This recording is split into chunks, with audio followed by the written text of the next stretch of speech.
50 has just leaked shocking new footage of how scared and shaken Diddy looks in prison, and it's going absolutely viral on the internet. We had been hearing all about how Diddy was living it up in prison, drinking wine and teaching business to inmates. But now it turns out that there are a few people out to get him, and for reasons many people hadn't seen coming. It is now being reported that Diddy could be in danger of being in prison by Tupac's people. This guy's life might be danger over here because people think that he has something to do with Pac. People think he has something to do with Biggie, and they right here in Brooklyn. You understand? It's right here in Brooklyn, and some of the people are still mad that he made Making of the Band walk to Brooklyn from, to get the cheesecake, and just around the corner from the Cheesecake Factory. So, Junior's. So it might be some dumb shit. So y'all need to get him out of here and ship him to Jersey because somebody gonna kill him over here. Those are good arguments, if you want to call it, but it's bullshit. He gonna get the same treatment no matter how much money he got. For years, the deaths of Tupac Shakur and Christopher the Notorious Big Wallace have hovered over hip-hop like an open wound, and for just as long, Diddy has firmly denied having anything to do with either case. Now, it was this documentary that claimed, which we know wasn't true. Yeah, check this out. We don't talk about things that are nonsense. We don't even entertain nonsense, my brother. So we're not even going to go there, with all due respect, but I appreciate you as a journalist asking. Thank you.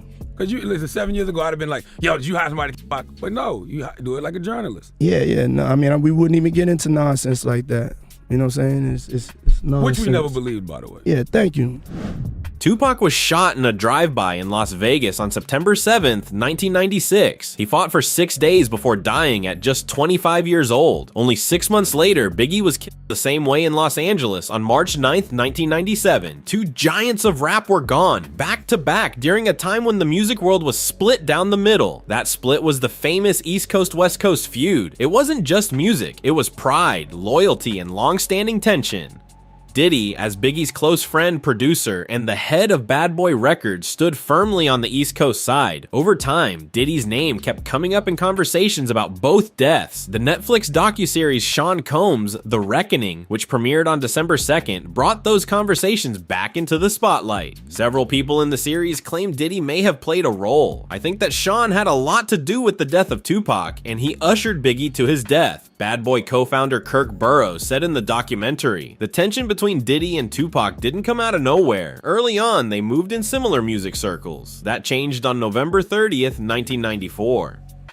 That night, Tupac was at Quad Studios in New York City to record a guest verse for Diddy's artist Little Sean. Instead, Tupac was robbed and shot 5 times in the lobby. He survived, but the damage was done. From that moment on, his trust in both Diddy and Biggie was shattered. In a 1996 interview with Vibe magazine, Tupac was asked directly if he believed Diddy was involved. Do you think Puffy was involved in the shooting? Only they can answer that question. I have my own opinion, but I wouldn't slander their name like they did mine. I wouldn't say things that I knew, you know what I mean? I believe so. I do believe so. I have proved things that I could say that will back up my claim, but this is not for the world to know about. You know what I mean? It's between me and him, and only he knows. So every time he say it didn't happen, or that's the only thing that makes this become an issue to everybody. Because you seen what I said in the Vibe article. I basically bowed out and was going to go ahead about my life. The next issue, that wasn't even the next issue because them cowards waited about 4 issues before they got their story together. 4 issues later, half of New Yorkers commenting on me getting shot. And before, they was all like, we didn't see nothing. In the first issue, read it, Vibe viewers. Nobody seen shit. The 4th issue, when they came back with a reply, everybody knew what I did. They knew what I said. I was acting. Who gets shot 5 times in acts? Oh, I didn't get shot 5 times in their vision. I only got shot once because they found the bullet. The police found it, but now they the cops. Now they doing detective work. They found the bullet. Oh, you found the bullet, huh? So what is this other shit in me then? What was the doctors talking about? What? Can you explain these other holes in me? How'd I get gunpowder all over me? That insulted my intelligence. So yes, I did say Thug Life was dead. Yes, I bowed out, all of that. But when they said that, they breathed new life in me. The Quad Studio shooting was never solved, but Gene Deal claims Diddy already knew Tupac was going to be shot and let it happen. He says the 50 Cent documentary talked about the incident, but left out a critical detail. According to Gene, on that very day, Diddy, Andre Harrell, and Jimmy Henchman were all together in Jimmy's office. Biggie and Suge Knight, Gene says, didn't know that. Gene claims Diddy wasn't there by accident. He says Diddy was keeping an eye on Biggie because Diddy controlled Biggie's publishing at the time. Biggie was writing new material, and Diddy wanted to know exactly what was happening. That's why Gene says Diddy was in the building to watch Biggie, not to work with him. While they were there, Gene claims Jimmy Henchman told Diddy that Tupac was going to be taught a lesson over money Tupac allegedly owed. In an interim of being there to spy on Big, Jimmy Henchman told him that they finna show Pac, teach Pac a lesson. Because Pac had owed him some money. So that's why he was up in the studio and was coming to the studio. Pac owed him some money. He was gonna work it off and get some money from doing a song with Lil Sean. And that's what that was about. But Pac was talking greasy to Jimmy Henchman, and Jimmy Henchman wasn't the type of dude that you talk greasy to, allegedly. Unless you're 50 Cent. So Diddy knew what was gonna happen to Pac. He knew Pac was about to deal well, yeah. He was there to see it. He was there to see it. He wasn't only there to see Big them when Jimmy Henchman told him that. He was there to see what's gonna happen to Pac. He was there for that.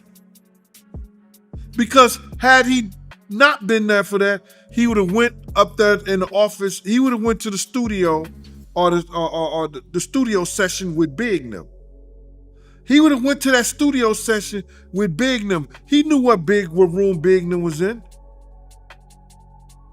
He didn't do that. He was there to see what was going to happen to Pac after Jimmy told him. And that's factual.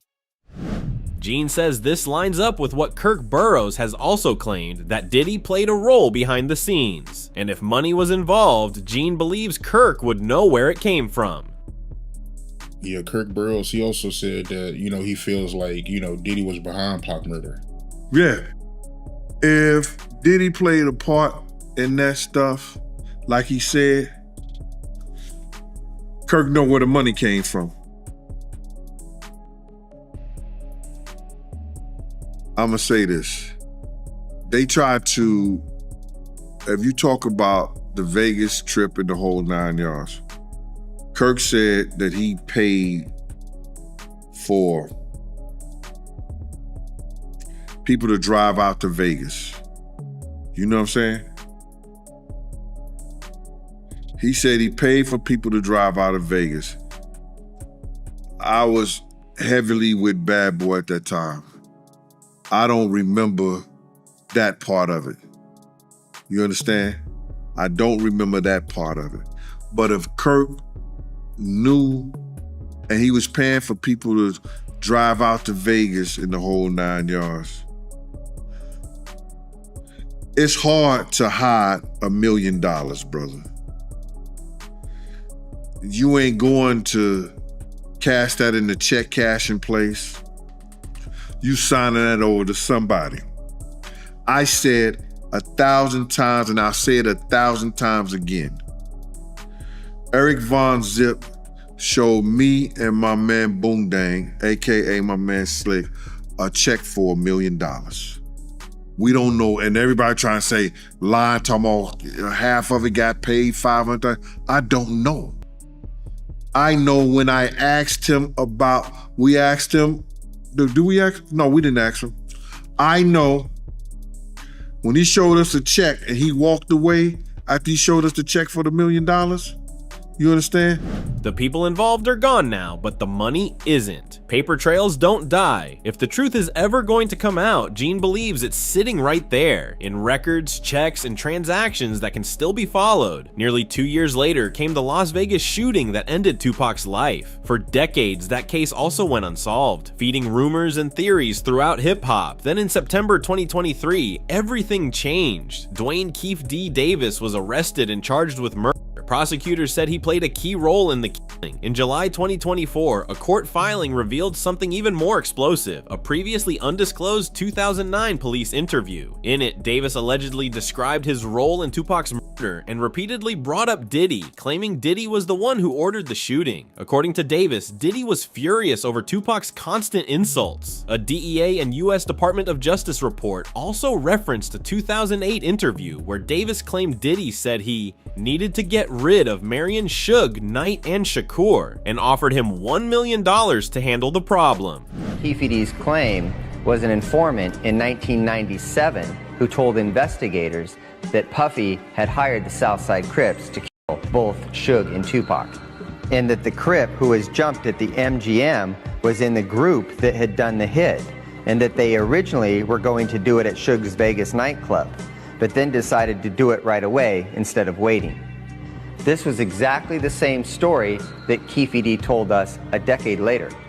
Very few people know that immediately after Tupac is shot and that white Cadillac is fleeing, one of the death row entourage, a guy named Alton McDonald, known as Buntree, chases after the Cadillac, and a second shooting takes place between the two vehicles. Alton McDonald's car is struck. In fact, within the Las Vegas files, there's a document that indicates that Alton McDonald's car had been struck by a bullet that night. Yeah, and he even said that, like, in retrospect, that was probably the best thing that could have ever happened to Puffy. By Zip stealing the money, now Puffy isn't connected to that shit. Or else it would have been like a hire or something, you know what I'm saying? The FBI said it was just Zip. So the FBI told you the said he same was thing? a dirty motherfucker. So the FBI told you that Zip kept that money as well? They said Zip's a dirty motherfucker. Everybody crossed you. You're the last one to know every fucking thing. Even lawyers, your friends, everybody can cross your ass.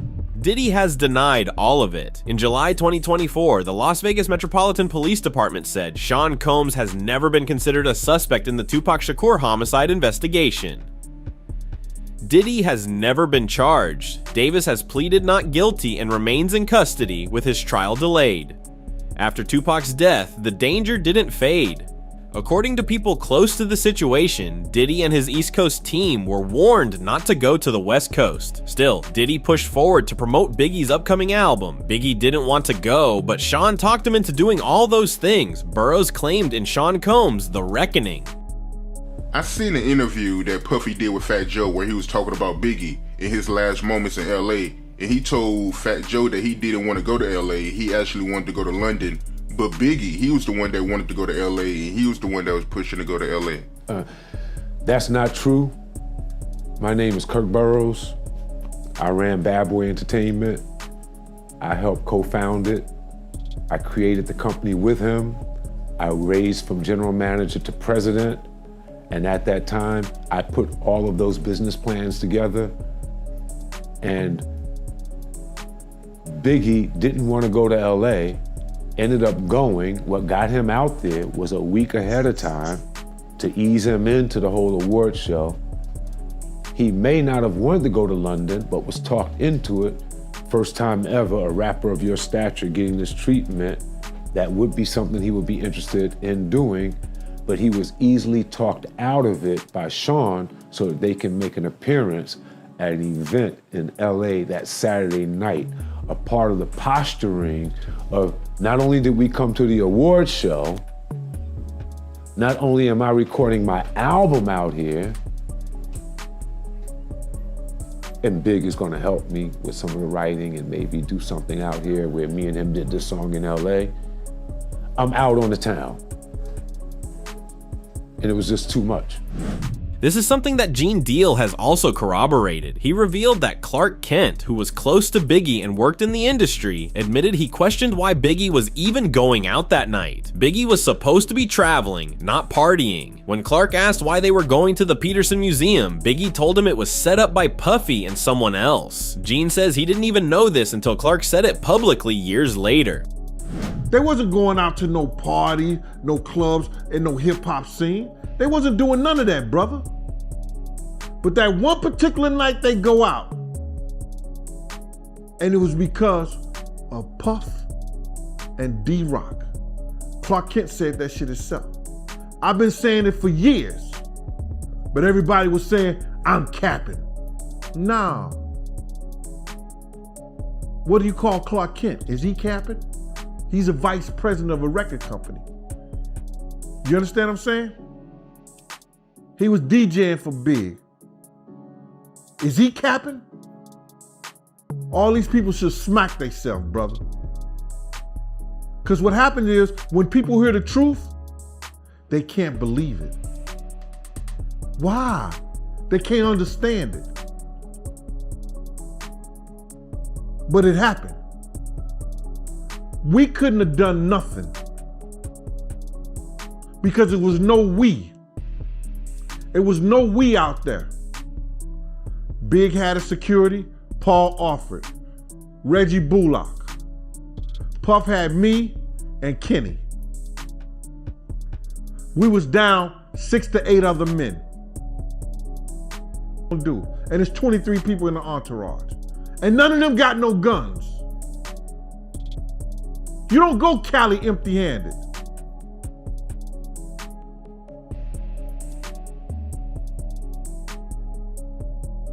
We couldn't have done nothing, man. What still hurts Gene the most is that he asked for more security before they went out. He says he pushed the issue and was told no. Puffy said there wasn't enough money. People still want to know shit about him. They should have had better security. I asked them before we gonna go out? Let's hire some more security. They refused to hire more security. They refused to hire more security. Kirk Burroughs said the same thing. They ain't have it in the budget. Not without Big, they don't have no budget. How about that?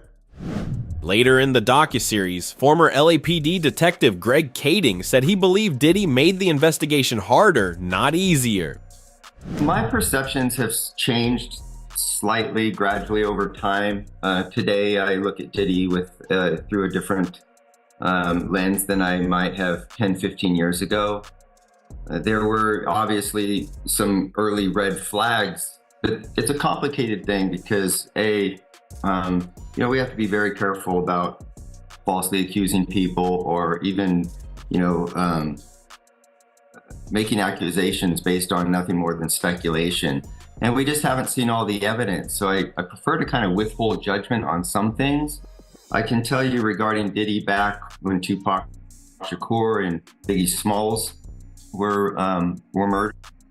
He wasn't exactly cooperative. He didn't do what you would assume a friend or a manager, so to speak, would do. So from a law enforcement perspective, he was very unhelpful in an area where he ought to have been contributing towards getting some type of justice in those two murder cases. But as we found out in time, he was complicit in one of them, and which would make sense why maybe he didn't cooperate in the other, because the two were, they were just, we always understood that they were somehow interconnected. And so if you're going to cooperate or provide information on one and you're culpable in the other, one thing could lead back to the next. And that's where I think he understood his own vulnerability. Witnesses said Biggie's shooter was a black man wearing a blue tuxedo with a bow tie. No one has ever been arrested or charged in the case. Decades later, both murders remain officially unsolved, and Diddy remains free of charges. That may change soon though, particularly because an increasing number of connections are now surfacing when it comes to Diddy's alleged involvement in Pac's murder. According to Kirk Burroughs, the tension was already there before Tupac ever walked into Quad Studios. Trust was thin, egos were high, and the industry was full of quiet rivalries. When Tupac was robbed and shot inside the building, Burroughs says the fallout hit fast and hard. From that point on, nothing between the camps was the same. Coming in, he was friendly with Big. He saw Little Sean, people like that. They wanted him to come and do a record. That was what was set up at Quad. Biggie, knowing Little Sean, they were all there, C's, all of them. It was just gonna be a fun night at the studio. Pac showed up, he saw them looking down from the window. His new friends were there. An incident happened in the elevator. It might have been a scary thing, like just to send a message. Tupac standing his own ground, just didn't leave it at that. He ended up getting hit, getting shot. The elevator went up. Our people were shocked to see him in that state. He was shocked to see our people looking at him shot. He thought that they knew something about it. He thought if he was in New York and he was with all the rappers from the East, they must have known what was going to happen. It had to be in the wind, and situations aren't laid out like that. And it was the furthest thing from the truth, but he held that to his heart. And then he went away. A few other things happened, got better, got repaired, went away, went to jail on the rape charge. Once that came down on him, it looked as if the East Coast must have been the worst thing and the worst place for him to have come to. And it looks as if the friends that he had just turned their backs on him. Suge stepped in. Suge stepped in. And when Suge stepped in, he signed him. He signed him to a napkin at Clinton. And that letter that he sent through Wendy Day, she was definitely a person that was connected and a mediator between most everyone in the hip hop game and had been for a minute, legendary person.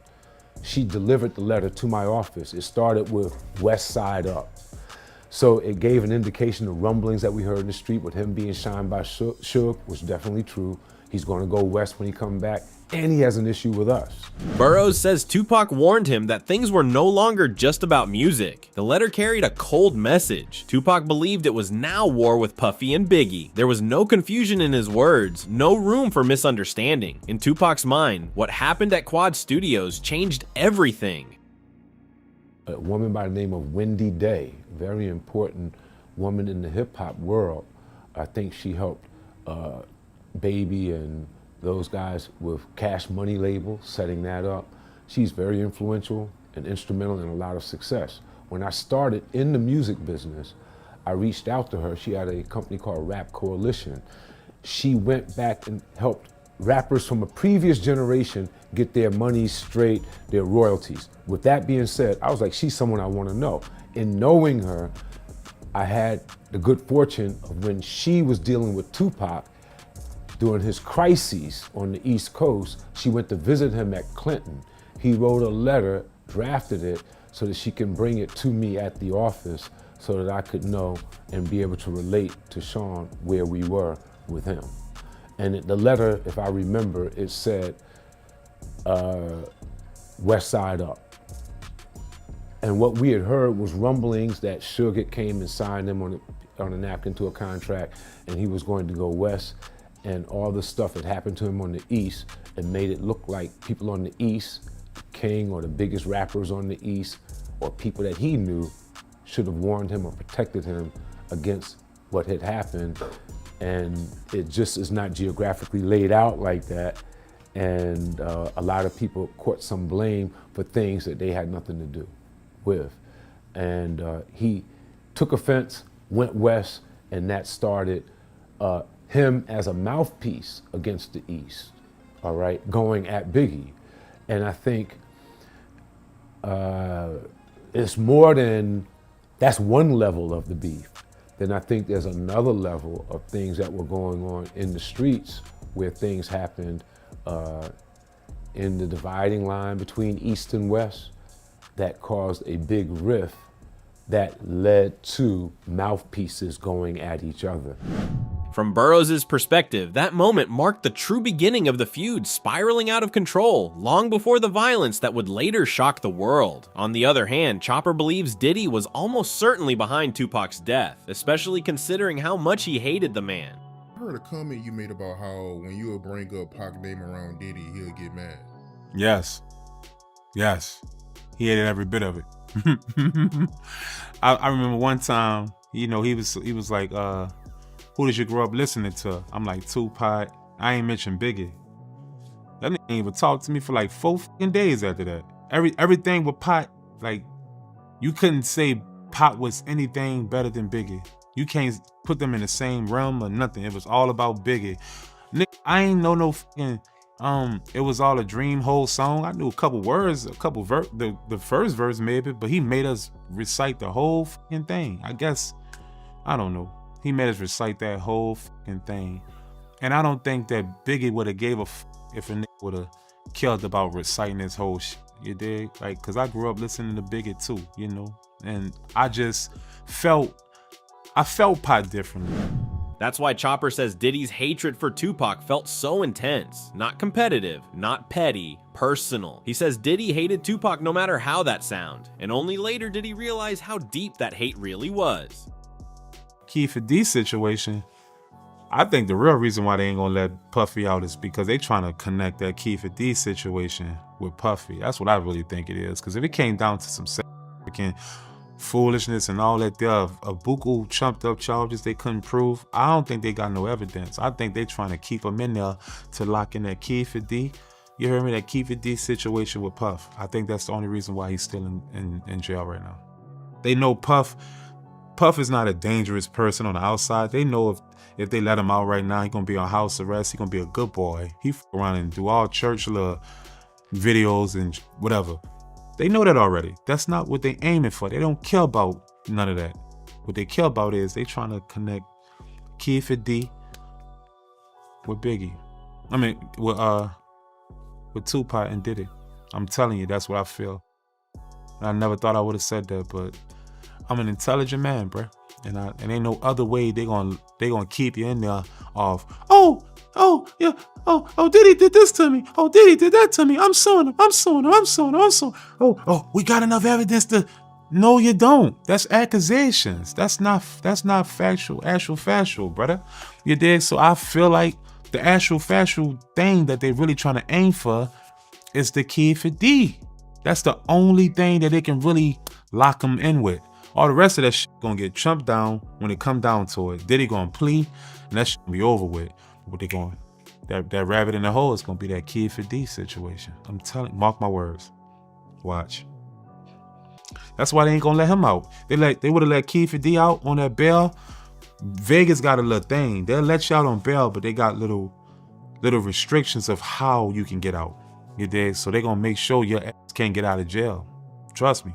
So that's the only way I see that. Because the feds play a different game. Now the thing is, 50's allegedly leaking all this footage to the likes of TMZ and other news aggregators. And if Gene Deal is to be believed, Diddy is definitely going to retaliate. We need people to put people out here that's doing shit like this. That's taking from people's families. That's beating women. That's drugging women. I ain't got a problem with it. Let's go to war. Bruh, first of all, they're gonna try to get his baby mama stories, you know. They're gonna try to get 50 baby mama stories. They're gonna try to get girls that he probably dated, that he had problems and issues with and stuff like that.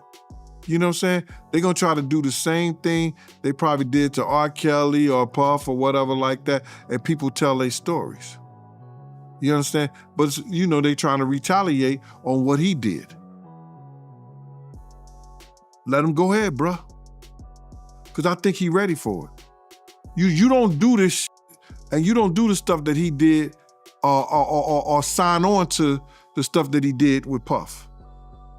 Unless you got your shit in order. Don't throw no stone if you live in a glass house.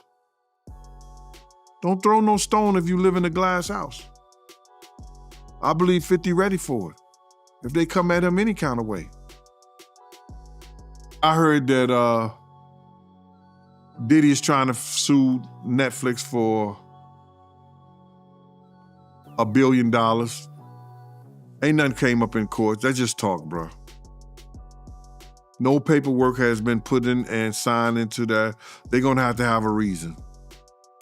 If they were suing him and he had enough reason, why they didn't cease and desist the thing? Huh? If he had a leg to stand on, why they didn't cease and desist the documentary? They're just people talking. Headline news. Because had it been filed in court and they had a leg to stand on, they'd have been bringing that stuff down. Oh, we can't show it no more. Do you think we'll ever see Diddy convicted for Pac's murder? Let us know in the comments.